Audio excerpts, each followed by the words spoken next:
since mahilig kami kumain, is palitan namin yung rice namin. What's up guys? So this is Ron from Ronan. So kwentuhan lang tayo saglit.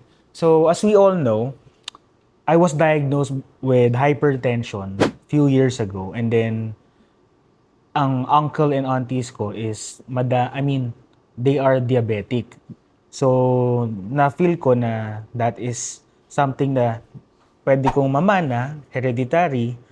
So ayoko naman dumating pa sa point na maging diabetic na ako tsaka lang magbabago yung lifestyle ko. So I talked to my wife na gusto kong palitan yung lifestyle namin para kahit pa paano, ayoko na dumating kasi na kailangan ko nang mag-inject or something, ganoon kasi mga nakikita ko. So, first na nag-start kami, since mahilig kami kumain, is palitan namin yung rice namin. We found an alternative rice, which is shirataki dried rice. So, kung makikita nyo or mapanood nyo lahat ng cooking vlogs ko, we are using shirataki dried rice. So, siguro around a year na kami. And take note, that is not a paid partnership or paid advertisement. Binili namin yun para sa own consumption namin. Biruin mo magkano ang 1 kilo nun.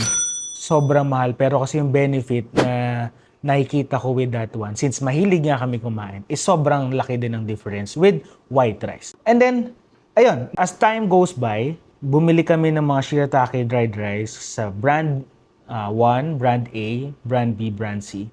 And then nakita namin yung difference kasi it's around 100 plus yung nakalagay na kcal nila, no? Yung calorie count nila.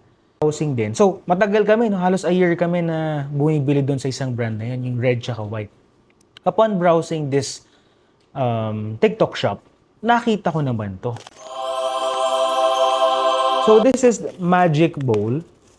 So, this is a shirataki dried rice and yung calorie niya is 27 calories per 40 grams. And this is 100% gluten-free, no? The same with shirataki dried rice. But yung difference ito, upon my calculation, kasi yung isa naming brand, it's around 100 plus calorie content. And then ito, yung 27 calorie per 40 gram, pumaparo lang siya around 60 plus. 60 plus yung na-compute ko with this one. So, sabi ko, parang mas mababa yung calorie dito. Kahit 1 cup or half cup ang kainin natin, mas mababa pa rin to.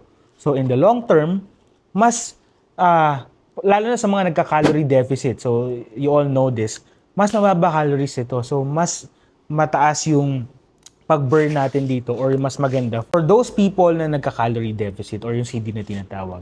And if you are like me before, so before kasi hindi ko sure paano lutuin to, anong lasa. So marami akong content with